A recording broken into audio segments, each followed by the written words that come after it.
Bismillahirrahmanirrahim. Assalamualaikum warahmatullahi wabarakatuh. Alhamdulillah.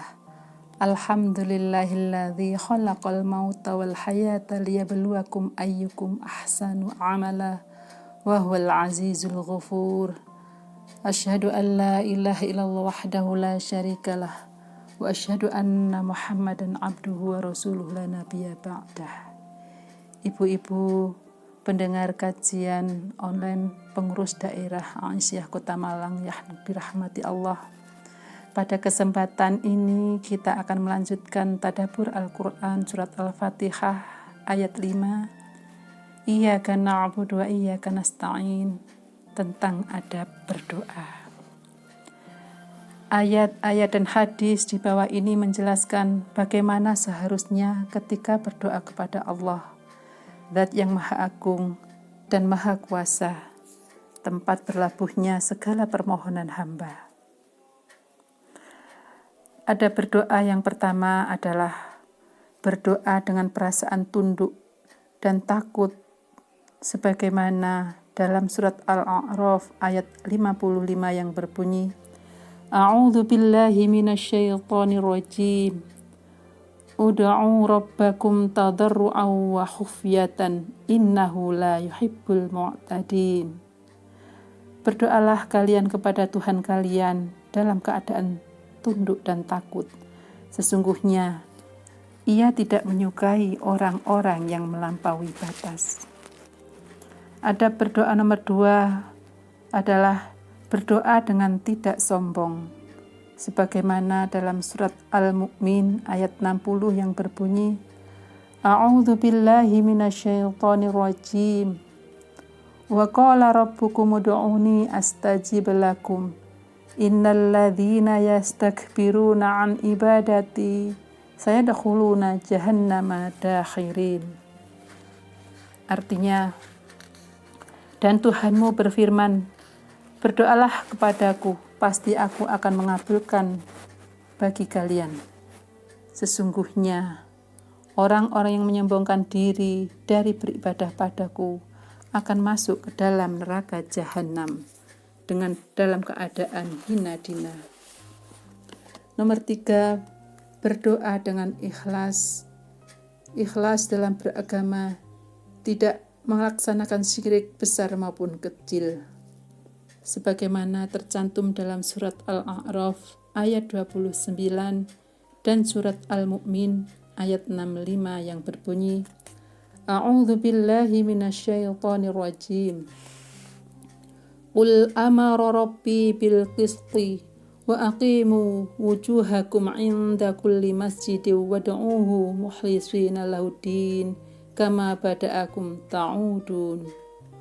Katakanlah, Tuhanku telah menyuruh untuk berbuat adil dan hadapkanlah wajah kalian setiap sholat dan sembahlah Allah dalam keadaan mengikhlaskan ketaatanmu kepadanya, sebagaimana Dia telah menciptakan permulaan kamu.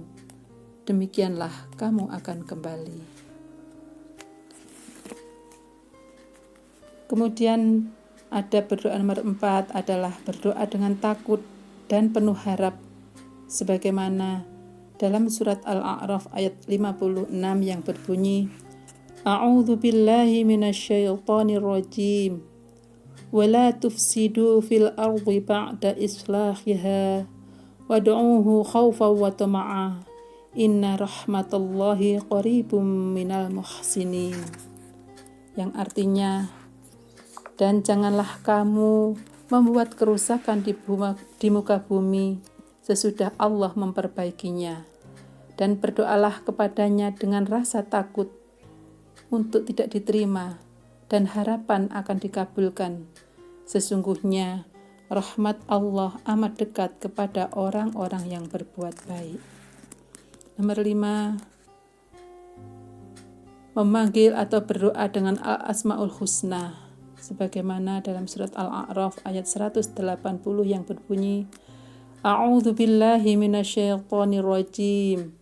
Walillahil asmaul husna fad'uuhu biha wa darul ladzina Wadharul ladzina yulhiduna fi asma'ihi sayujzauna ma kanu ya'malun. Dan bagi Allah lah nama-nama yang indah, maka berdoalah kepadanya dengannya, dan tinggalkanlah orang-orang yang menyimpang dari kebenaran dalam menyebut nama-namanya, maka mereka akan dibalas sesuai dengan apa-apa yang mereka perbuat. Nomor 6, berdoa dengan yakin dan tidak lalai, sebagaimana tertera dalam hadis di bawah ini dari Abu Hurairah, semoga Allah meridainya, dari Nabi SAW bersabda, berdoalah kepada Allah, sedangkan kalian dalam keadaan yakin dikabulkan, dan ketahuilah bahwasanya Allah tidak mengabulkan doa dari hati-hati yang lalai darinya. Hadis riwayat Tirmidzi dan Hakim. Nomor 7, berdoa sesuai dengan tata cara yang dianjurkan oleh Rasulullah SAW, sebagaimana hadis beliau yang berarti, dan Abu Musa berkata, Nabi Muhammad SAW berdoa, lalu beliau mengangkat tangannya, dan aku melihat putih ketiaknya. Hadis yang lain dari Umar, semoga Allah meridhoinya, dia berkata, adalah Rasulullah SAW jika mengangkat kedua tangannya dalam berdoa, beliau tidak mengembalikannya sampai beliau mengusap wajah dengan kedua tangannya.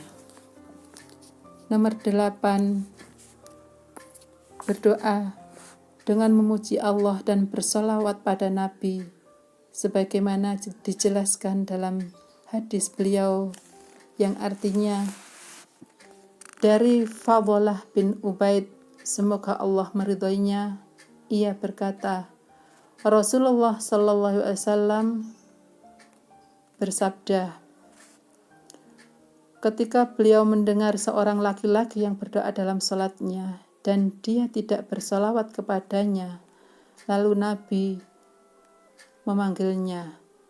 Kemudian beliau berkata kepadanya dan kepada yang lainnya, jika berdoa salah seorang dari kalian, maka hendaklah ia memulai dengan tahmid, pujian kepada Allah, kemudian salawat kepada Nabi.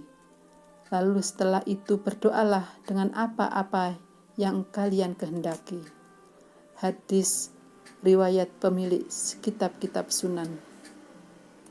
Ibu-ibu yang dirahmati Allah, adapun manfaat doa yang dapat kita petik, banyak hadis-hadis Rasulullah menyampaikan antara lain sebagai berikut. 1. Doa dapat menghindarkan dari keburukan. Sebagaimana hadis beliau yang berarti, Nabi SAW bersabda, tidak ada seorang muslim pun yang berdoa dengan satu doa yang tidak mengandung dosa dan tidak memutus silaturahim, kecuali Allah SWT memberi kepadanya satu dari 3 hal, yaitu 1. Allah mempercepat baginya permohonannya. Yang kedua, Allah menangguhkan baginya di akhirat. Yang ketiga, Allah menghindarkannya dari keburukan yang setimpal dengannya. Mereka para sahabat berkata, ya Rasulullah, bagaimana jika memperbanyak doa? Rasulullah SAW bersabda, adalah Allah lebih banyak mengabulkannya. Hadis diriwayatkan Ahmad dan Hakim. Nomor 2, doa berpengaruh terhadap sesuatu yang turun berupa takdir dan musibah. Sabda Rasulullah SAW, tidak bermanfaat uzur dari takdir, dan doa bermanfaat terhadap apa-apa yang turun atau takdir dari apa-apa yang tidak turun. Sesungguhnya bala atau cobaan itu turun, lalu doa menemaninya, maka keduanya bangkit hingga hari kiamat.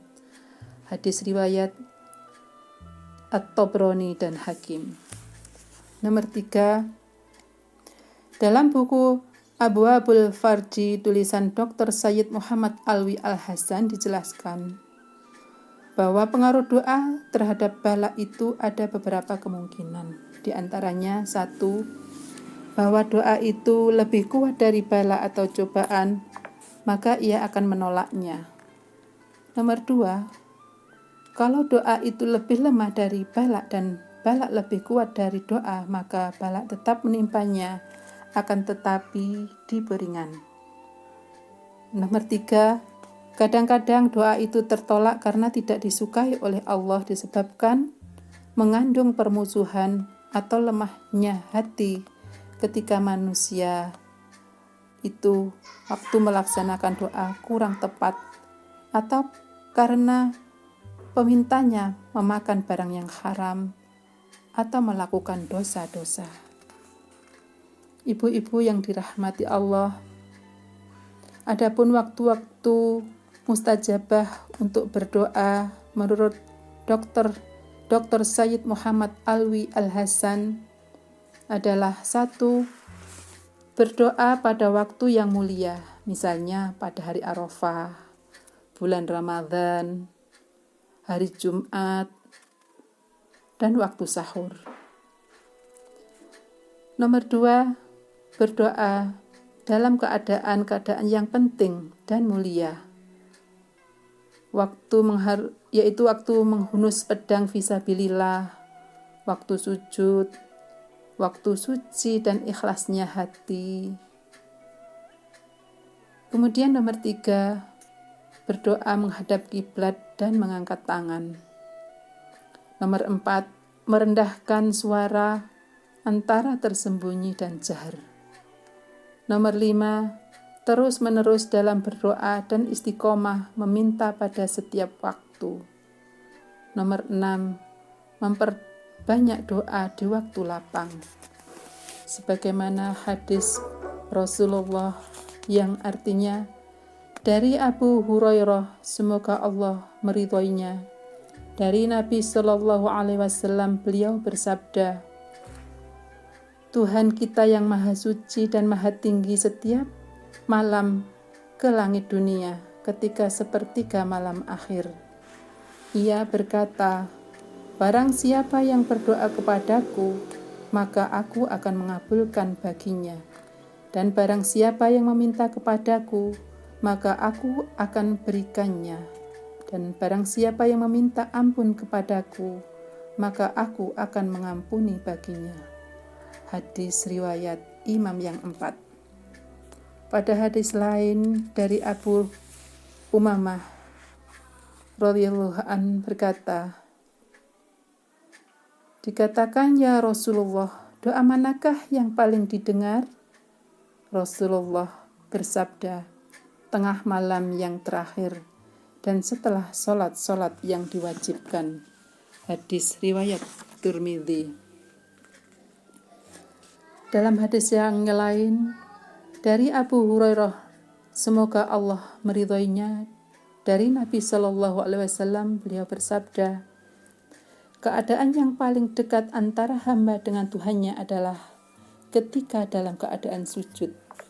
Maka perbanyaklah doa, maka dekatlah untuk dikabulkan bagi kalian. Demikian pentingnya arti doa dalam rangka memohon pertolongan kepada Allah. Dan tiada suatu makhluk pun yang mampu memberikan pertolongan kecuali atas izin dan kehendak Allah.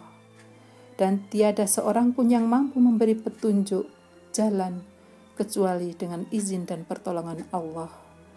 Sebagaimana syair Ibnu Athaillah, jika Allah tidak menolongmu terhadap apa-apa yang engkau inginkan, maka tiada seorang pun makhluk yang dapat memberi jalan.